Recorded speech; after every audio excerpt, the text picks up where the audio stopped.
This is Charlotte Jones. I'm a homeschool coach and homeschooling mom of twin boys. I know it can feel really overwhelming to keep all the balls in the air all the time. So each week I chat about tips and strategies for being a happy and thriving working homeschool mom that you can implement in your life too. I also speak to awesome and inspiring women who manage to juggle homeschooling and work successfully and find out what their secrets are. Be sure to check out my time audit and mindset challenge in the show notes and sign up to my newsletter for lots of cool freebies. And if you ever need to chat, please book in a session with me. I'm so excited for you to be here, and I hope you'll get so much value out of this episode. So let's get started. So today I'm very excited to be talking to Camille Kirksey, who is an author, homeschool coach, and the CEO of the digital media company Intuitive Media. She also makes the funniest reels on Instagram. Welcome to the podcast, Camille. I'm so happy to have this opportunity to chat to you today. Thank you for having me. I'm so excited to be here. So before we get started, I want to ask you a question that I love because I think it really makes you think. So if you were to publish your autobiography today, what would be the title and why? I think it would be something along the lines of, is it me or I'm just saying? Because I always find myself in these places of like thinking something and it seems to be the complete opposite of everybody else. And I'm always kind of checking in to people like, is it me that thinks like this or sees things like this? Or, I end up telling the truth that a lot of people think but may not say out loud or can't really articulate. And so, I'm just saying is something I end up saying a lot because it's like, well, if nobody else wants to say it, then I'll be the one to say it. I'm okay with that. So probably either one of those would be that either one of those would fit me really well. Awesome. It sounds like taking your own path, which I think is really, really important in this life. And maybe you could tell us a little bit more about yourself. So I am a mom, of three. My oldest is 14. Then I have a 10-year-old and a 7-year-old. I've been married for almost 20 years, which is just crazy to me because I don't feel like I'm old enough to be married that long.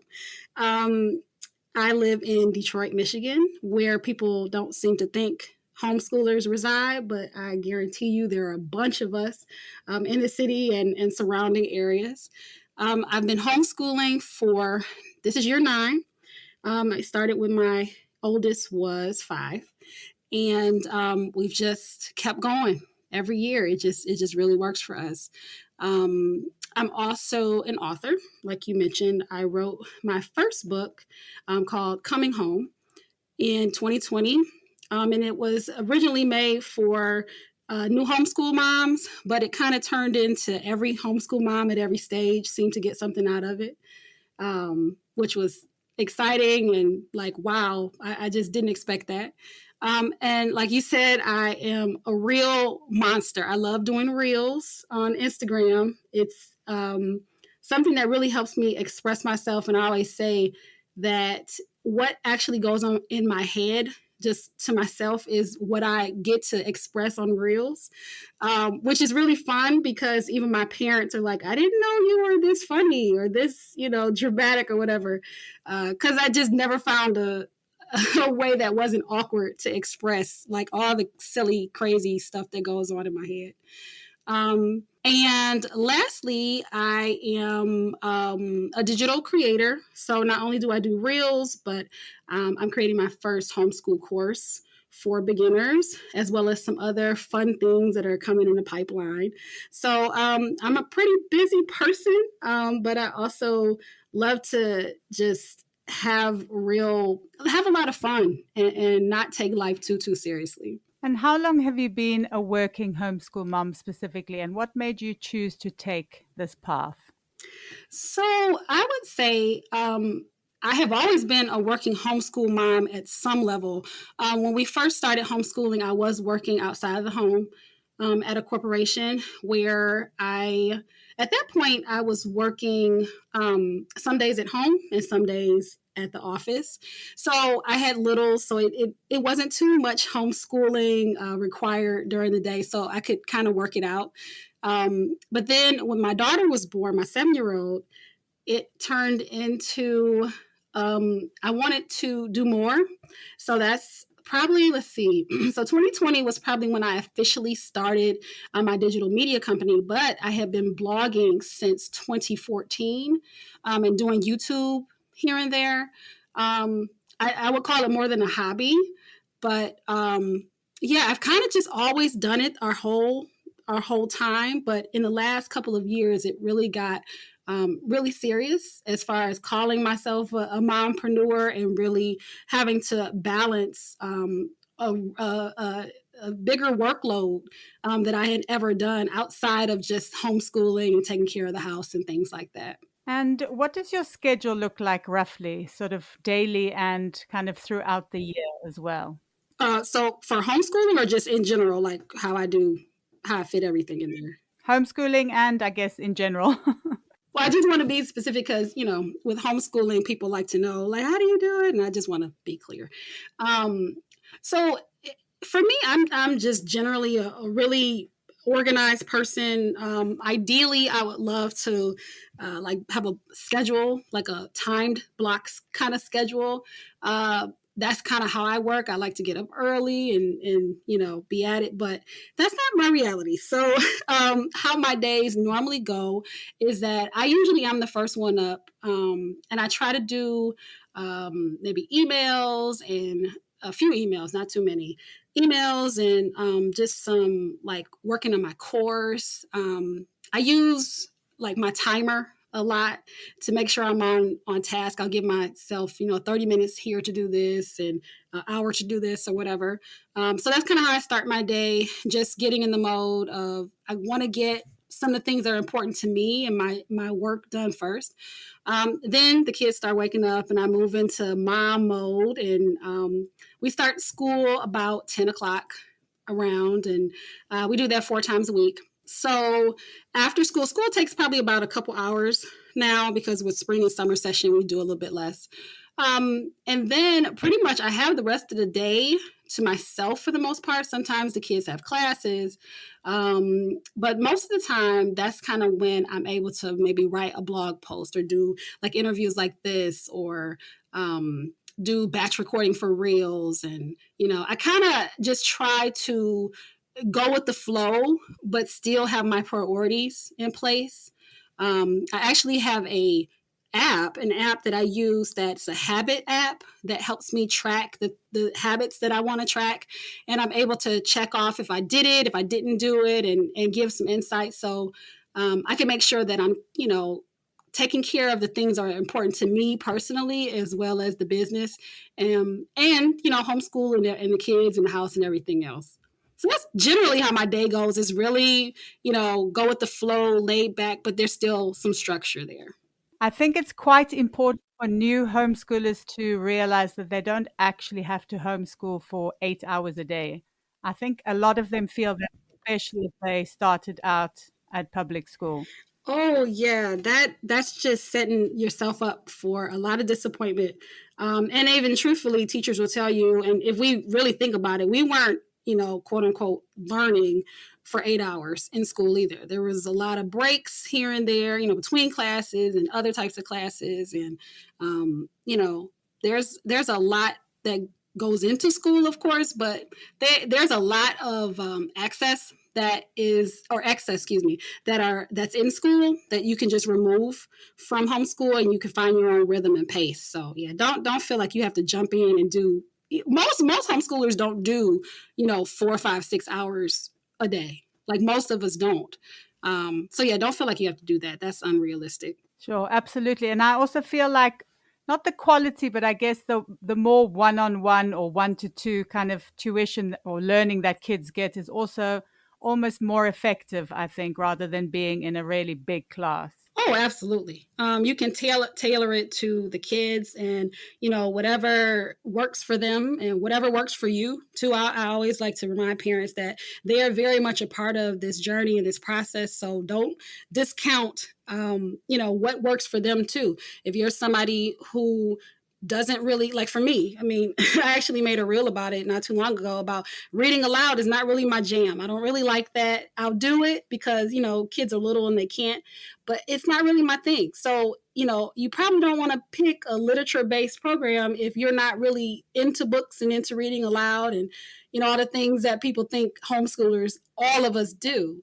So yeah, you got to just find your rhythm and find what works for you and the kids, because everybody's part of the day. So you don't want to, build up resentment or be stressed out, because you're trying to do too much that doesn't work. Sure, absolutely.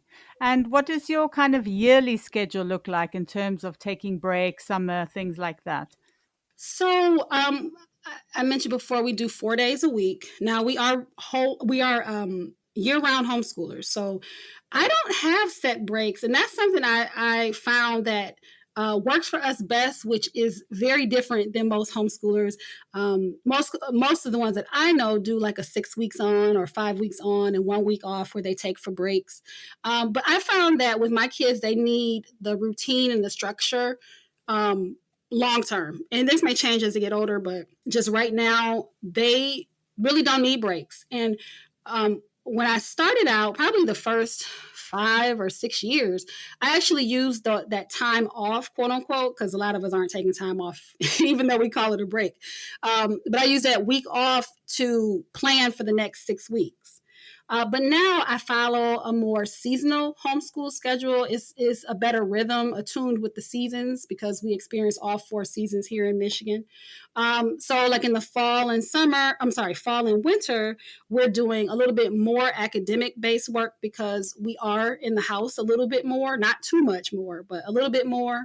So we're more heavy in the cooler months here. And like now, spring and summer, we only have a couple. Right now, we only have 2 subjects that three subjects that I'm like, okay, this is all we're doing. And then we're out and about for the rest of the day. So even though we go year round, I don't have any set breaks. I mean, normally around Christmas, we'll take 3 weeks off or something, but I kind of just feel it out to see, okay, do we need a break? Do we need a day or two, or do we need weeks off? Especially if I have something work related going on.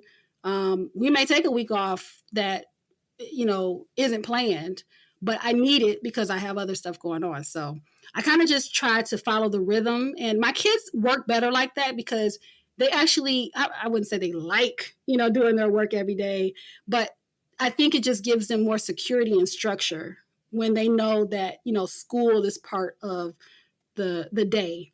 And then, like every day is the same day for them. Whereas when we took breaks, it was just kind of chaotic, and coming back from it was just such a big ordeal.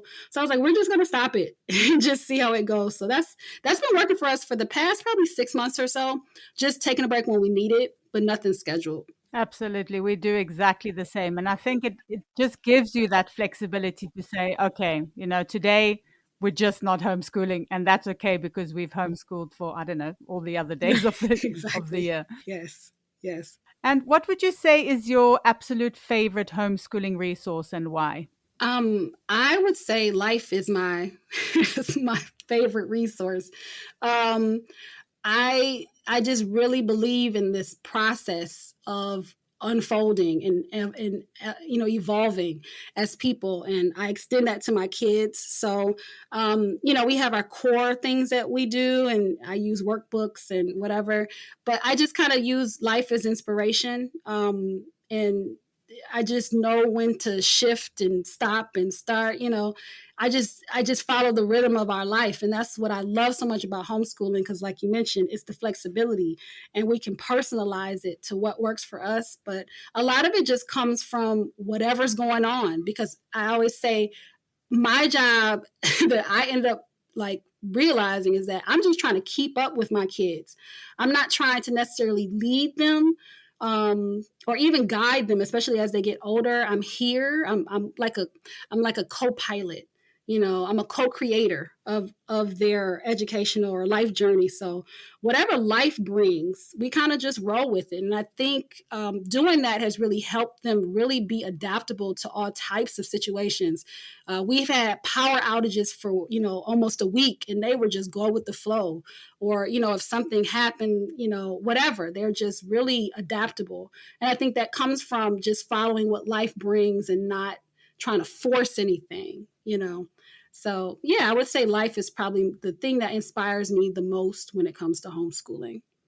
And I think also, I guess, all the life skills that you can learn, which I would I would say that kids maybe miss out a little bit on when they're at public school. So they're Yeah. just surrounded by all the things that they need to learn, like to be a decent human being. Absolutely. And even academic wise, I was just telling my mom that my daughter, she's 7, but she has some developmental delays. And I know homeschooling is helping her because, at 7, there's certain expectations in school. Of course, you have to read and write.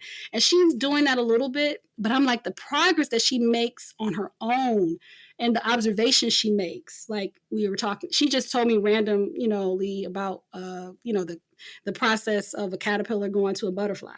Now, that's not something we've studied or, had a unit study about.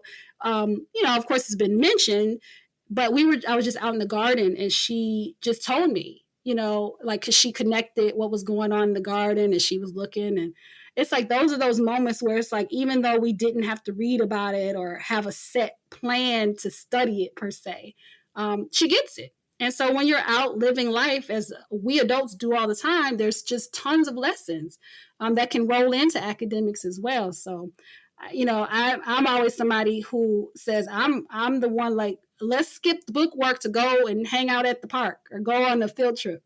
I would gladly put that above because I see with my kids personally, they're just more attuned to what's going on and they just absorb it better when they're part of the process, part of the experience. I just see it as being very valuable. So yeah, it's life skills for sure, but all of it, it helps. It matters. Yes, absolutely. And I think especially in this day and age, all those kinds of things are so, so very important. So I think most homeschoolers have gone through tough times. I'm hazarding a guess that you have also in terms of like wanting to quit Oh homeschooling. yeah. And how did you get through a time like that? So for sure, there have been plenty of times I've wanted to quit. Earlier on, not so much now. Now I feel pretty confident and secure in it, but probably around year 5, and that was kind of the turning point for me as far as becoming a working, mompreneur per se. That I had really, I don't know what came over me, but I said, okay, we're about to plan this year. And so I'm going to have everything mapped out. I have all the videos we're going to watch and the curricula we're going to use and field trips we're going to see. I had everything laid out. I was so excited because that's my nature. I want to just plan and, have everything, my ducks in a row. And I started it, and it it was just the biggest bust ever. It was the worst experience ever. And I called schools. I had a school lined up. I had a visit that we were gonna do because I was like, this is just not what I'm supposed to do. My kids hated whatever I had going. Ironically, I think it was about butterflies. I'm thinking about it. I think it was about like migration of the monarch or something. They hated. They hated it. They hated all of it. And so I felt like a failure, and I was becoming resentful, and I was burning out. And that was actually my turning point for me to remember that this is not about academics or about these plans, these grand plans I have. This is about living life with my kids. This is about living this lifestyle that I really wanted to embrace, but I just was holding on to so much of what I thought it should look like from school, personal experience, and just in the homeschool community, like this vision of what I'm supposed to be doing. And all of it came to a head. And I said, okay, if I'm not going to send the kids to school, I'm going to have to do this differently. And it has to come from me. It's nothing about them. It's not them, it's me. So at that point, I just was able to just release all these blocks that were holding me back from being my authentic self. And I think from there, that's where I started actually gaining followers and doing better on social media because I just started being honest and real and saying, hey, I want to quit. That's normal, or I don't know what to do most of the time. That's normal. So the more authentic I became, the softer I became, and the more I could lean into the experience and understand what homeschooling really is about. And yeah, so I just used, it was just a transformative experience in the lowest point to come out of that to end up here, helping other homeschool facilitators do their homeschool authentically too. It was just a real, it felt like a breakdown, but it was just a setup, for me to get to where I am now. So I'm really grateful for that. And I actually tell my kids that, it's those moments that are the hardest that'll leave you really shaken. But it's really waking you up to the next possibility of what's next. And so that was my experience. It was one of the best things that really helped me course correct, my own journey. And since then, I've thrived and my kids have thrived even more than than what my whole grand plan was beforehand. And that actually brings me really beautifully to my next question, which is how important do you think mindset is for being a successful working homeschool mom? Oh, it's everything. It's everything. It absolutely is everything. And that's some of my book discusses the mind. I would talk about the heart and the mind and the home in my book, but mindset is so key. And people say deschooling is the key to I guess allowing your mindset to change. But a lot of people speak of it as if it's a one-time deal. Like, oh, for every month, or year the kids were in school, that's a month, or, they act like it's a finite experience. But deschooling is a lifetime experience as far as I'm concerned, especially with homeschooling, because it highlights so much. So yeah, mindset is a big deal. And I actually call myself a mindset coach for homeschoolers, because I like to take the focus off the kids and center the parent or the facilitator, because they drive the energy and the experience of the homeschool that they're creating. So if their mindset is limited, their thoughts are limited, then their kids are going to be limited, no matter how much they want them to be free. So it can be hard to realize that a lot of it does begin and end with you. But once you embrace it and have a support team and even a coach if you need it, to help you break through those blocks and really just ask you basic questions that people seem to skip over, then you're able to unleash this power that's in you and really embrace the journey. And I've seen people really turn around everything. Their kids it's like everybody comes together once that mindset is that growth mindset, I guess, is in place. So yeah, it's to me, it's everything. It sets the tone. And I think it's also just, shows you the potential of what homeschooling can be as well, because I think as homeschoolers, we have the potential to do such amazing things with our children. And sometimes people are so locked into that school mentality. And for me, it's such a shame always. So I'm like, free your mind. There's so much you can do. Absolutely. And I think, I was speaking about this on an interview yesterday about school trauma. And there's other forms of trauma, of course, but some people have school trauma. They have, trauma that they're carrying from school, or these, negative thought patterns that come directly from school. That, I gave the example of, I thought I was, up until homeschooling, actually, I thought I was bad at math. I just thought I wasn't a numbers person. And I know exactly when that happened in school. It started in 7th grade.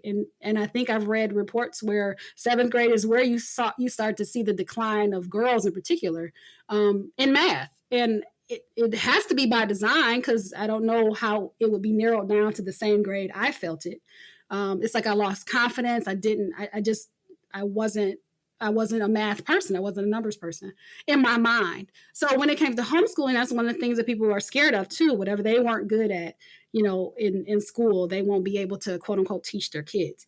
But then, I found out it's not so much about, what I'm good at. It's just about being resourceful and resilient, and healing from that trauma, whatever it may be, because all of us are showing up to the table with something. We come into it carrying things, and we may not know it, but our kids have a very special way of being mirrors and highlighting those things, those areas that may be sore, or fresh, and they need to be addressed. So yeah, if you're not someone who really wants to deal with having a different kind of mindset, an open mindset, and really realizing the potential of yourself as well as your children, because it's not just about the kids. It's really, really very much not about the kids when it comes to homeschooling, ironically. Um, yeah, you just really have to be ready to open up. And I think that really can people can really accept that when they see it more, when homeschool, the community at large is more transparent and real. Like, every single live, my husband, my kids, somebody shows up, people come to the door, and I'm just like, if I worried about that, I wouldn't do anything. If I stopped, if I stopped doing lives, or I stopped doing whatever, my business, whatever, recording, videos, all that kind of stuff. If I stopped showing up and trying it because I was afraid that they were going to show up and people were going to think it's unprofessional, I never do anything. But that's just about mindset. Like, look, you just got to go with the flow and get it done anyway. And I think homeschooling is a great avenue for that, not just for the kids, but for the parents and just the family in general. Absolutely. You learn to embrace imperfection very quickly, I Absolutely. think, while Yeah. homeschooling. And what does self-care look like for you? Hmm. So self-care, it actually, there are the habits that I spoke about before. Some of those are specific, just like personal ones, like drinking a certain amount of water or getting a certain number of steps in a day. I have a Fitbit, so I do that. I just try to really pay attention to my mood. I laugh a lot. Like, laughing for me, I remember as a kid, I just noticed how adults just didn't laugh a lot, and I was like, oh no, that's not gonna be me, because I love to be silly, and it gets worse as I get older. And that's why I do the reels, because I just think like laughing and just being happy and silly and funny is a joy. So I do a lot of that. I'm also gardening season here. So I was out there planting stuff this morning. Um, yeah, exercise. I've been a little bit under the weather, so I haven't done it in the last week or so, but getting my exercise in and my water. I take care of myself as much as possible. And then I really, for me, this creative outlet of Instagram, of YouTube, of creating a course and other things, is really part of just honoring who I am and the gifts that I can bring to the world. So all of it is self-care. I think for me, it's not, like taking a bath or getting my nails done. That's not really my thing. I'm more just like practical type of stuff that I could do myself in a few minutes here or there, just to make sure that I'm checking off the boxes for myself, because if I don't take care of me, I can't take care of anybody else. So. And if you could look back to when you started homeschooling, what is something you wish somebody had told you? So what would be like a really important piece of advice for somebody starting out with homeschooling? So the one thing that I always share that I wish somebody would have told me is that I do not have to be my child's teacher. And that's one of the things, I talk about on Instagram as well as in my book, that we are not supposed to be our children's teacher. A teacher, quote unquote, that we're thinking of as like a profession. People are trained to do it, and they work with dozens, if not hundreds of thousands of kids over their career. And it's a certain style of learning that I don't think is very conducive to, the home environment.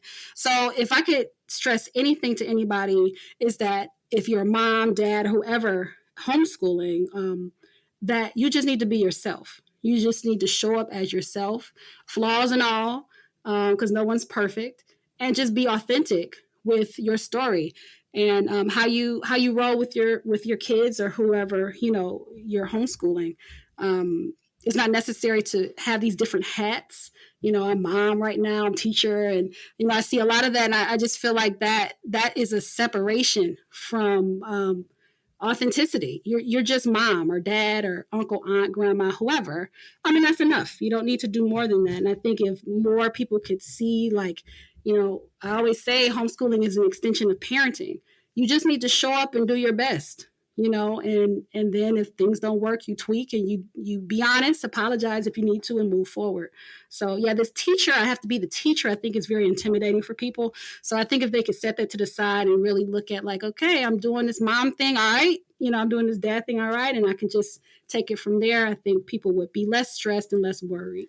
Sure, and I think comparison can also be really dangerous. You did speak about it before, but just comparing yourself to somebody else's homeschool can be awful as well. So as soon as you find your own path, I think that's when you can really have a successful homeschool. Oh yeah, 1,000%. Comparison, especially if you're looking online. A lot of those, curated feeds are just to sell different things, which is not a problem, but it's not real. So I think if you think you see everything coordinated and everybody's always happy and ready, willing to learn, no attitudes, and I just don't think that is going to help you when the reality hits you of how homeschooling really is. So yeah, I think people just need to take what they see as, with a grain of salt, and just dig into their experience and try to just be open to finding what works for them. You can be inspired. I always, I like, especially in the beginning, I like to have an idea of what was out there. But when you start internalizing that and comparing yourself to that, that's where people can fall into a trap. So, yeah, I would just look and enjoy it, but then just kind of push it away and do your own thing. Sure, or maybe even take those few things that work. So you kind of cobble together your own homeschool taken from lots of different experiences. Because I find that sometimes things, watching people, I get like an idea gets sparked. Then I'm like, oh, okay. And then I kind of incorporate that into homeschool, not necessarily copying, but kind of taking that and adding it to the other parts of homeschool that we have. Right, exactly. Yeah, that inspiration is absolutely, or motivation, that is there to help you for sure. But if I just don't want people to look at it and be like, "Oh, this is how I do it." It's cool to try it, but I don't want people, because I just see a lot of, especially newbies, really overwhelmed when it comes to what they think it's supposed to look like, because they're not getting the full picture. It's hard to get the full picture if you're just looking at people on a screen. So yeah, absolutely. Be inspired. Take what works and then let go of the rest. Absolutely. What about advice that you could give for a working homeschool mom? What's something that's really important? I think for me, it's just I have essentials. I have core things that have to be done every day. I like to do them first thing in the morning, but I try not to limit myself when it comes to time, and I know that's like counterintuitive to our culture, because we're very much, things have to be blocked off and I have to have uninterrupted time, but that's just not my reality. As you see, I had this time blocked off, but kids don't care. So I don't get hung up on time so much as what are my priorities for me? What are my core things that I have to do every day?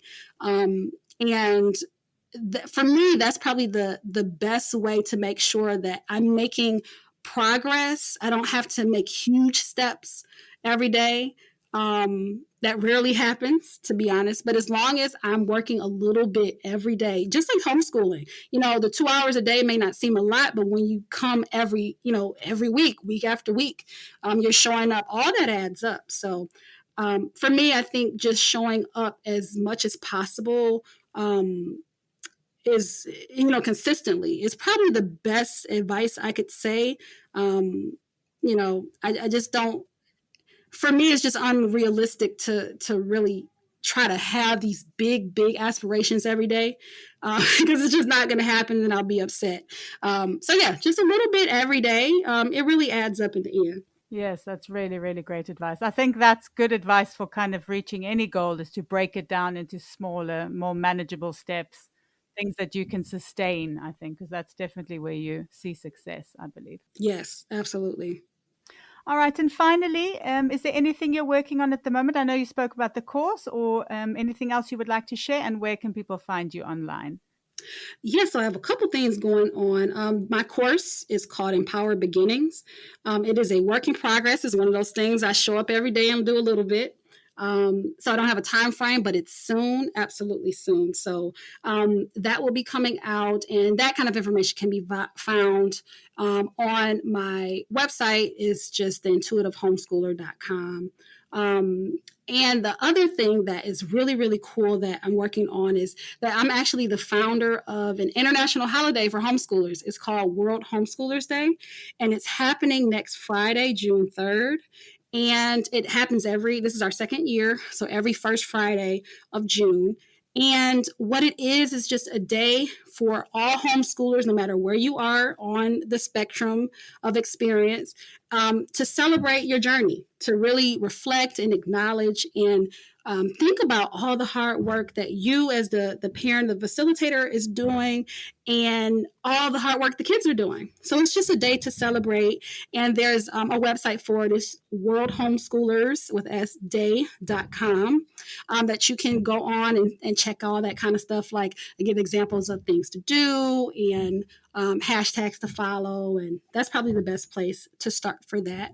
And within that, we are doing this year a project called so I'm working on a project and actually by the time this comes out, it's going to be pretty much done. It's called the We Are Homeschoolers project. And one of the goals of World Homeschoolers Day is to raise awareness for the diversity in the homeschool community.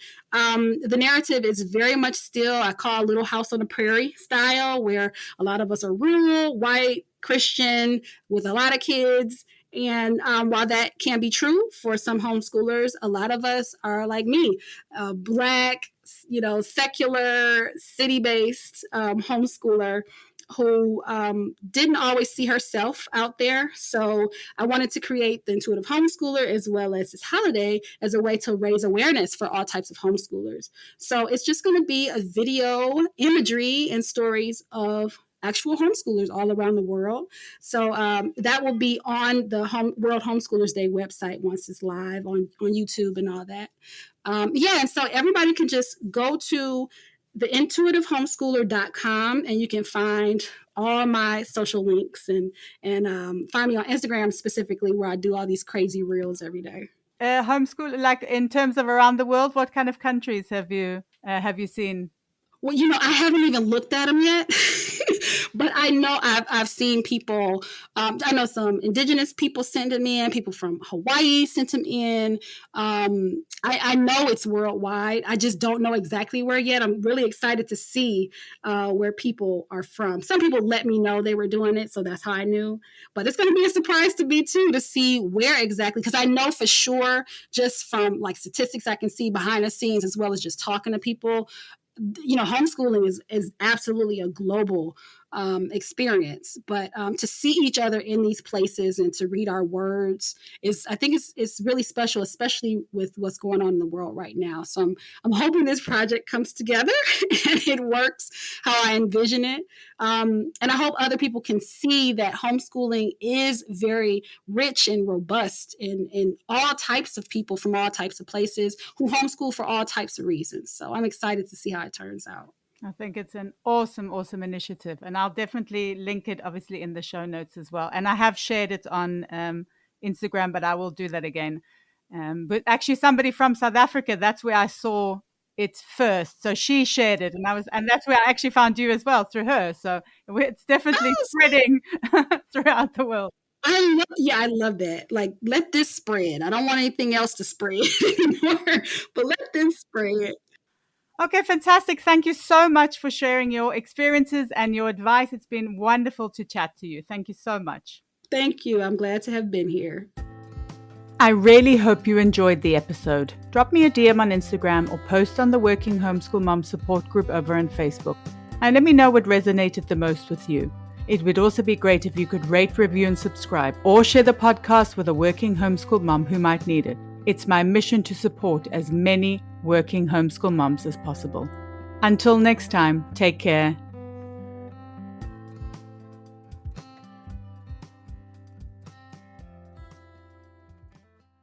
This is Charlotte Jones. I'm a homeschool coach and homeschooling mom of twin boys. I know it can feel really overwhelming to keep all the balls in the air all the time. So each week I chat about tips and strategies for being a happy and thriving working homeschool mom that you can implement in your life too. I also speak to awesome and inspiring women who manage to juggle homeschooling and work successfully and find out what their secrets are. Be sure to check out my time audit and mindset challenge in the show notes and sign up to my newsletter for lots of cool freebies. And if you ever need to